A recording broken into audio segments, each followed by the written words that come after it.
જાગૃત રાખે કડવા સંજોગો, બરોબર છે. એવા પૂતગલને સદબુદ્ધિ હોજો. એવા પૂતગલ એટલે શું? એને આપણે સ્વભાવ પૂતગલ કહીએ છીએ. શું કહીએ છીએ? એટલે આજ્ઞા ધર્મીય સ્વભાવ પૂતગલ. અને જેને આજ્ઞા પ્રાપ્ત નથી, દ્રષ્ટિ નથી, એટલા માટે આજ્ઞા પ્રાપ્ત નથી, એવા માટે સત સાધન સ્વરૂપી આખું એ આપણું સદબુદ્ધિ કહેવાય. એ પૂતગલ સદબુદ્ધિ વાળી થાય. તો સત્સાધન એ જ્ઞાન તરફ જ લઈ જાય છે. સમજાય છે? સત્સાધનો સત્પુરુષથી મળ્યા વગર સત્સાધન હોઈ શકે જ નહીં.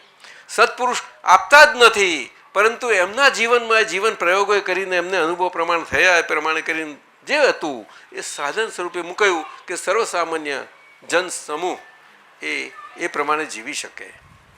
કૃપાળુદેવે એમને એમના ક્રમ માર્ગમાં તે રીતે કહ્યું, અને એ જ સાધન માર્ગ આજે આગાસ કે બધી જગ્યાએ જાય છે, એનું એ જ ચાલ્યા કરે છે. અને અહીંયા આગળ તો સત્સાધન કેવા મળ્યા? જે સત્સાધનો કરીને દાદા ભગવાનનું જીવન ગયું તે મળ્યા. હવે એને તો સમજવી જોઈશે ને આપણે, એનો પરમાર્થ પકડવો જ પડશે ને. એમાં કેટલું નરું જ્ઞાન પડ્યું છે. સદબુદ્ધિ એટલે સમ્યક બુદ્ધિ, પૂતગલને સદબુદ્ધિઓ છે. એટલે સમ્યક બુદ્ધિ વાળા પૂતગલના પરમાણુ ખુલ્લા થાય, કે જે અત્યારે જેટલા ખુલ્લા થયેલા આપણું મન વચન કાયાનું અંદર હજુ વિભાવિકતા અને વિપરીતતા જે આવી હોય એની માટે સમ્યક બુદ્ધિ એને બેલેન્સ કરે.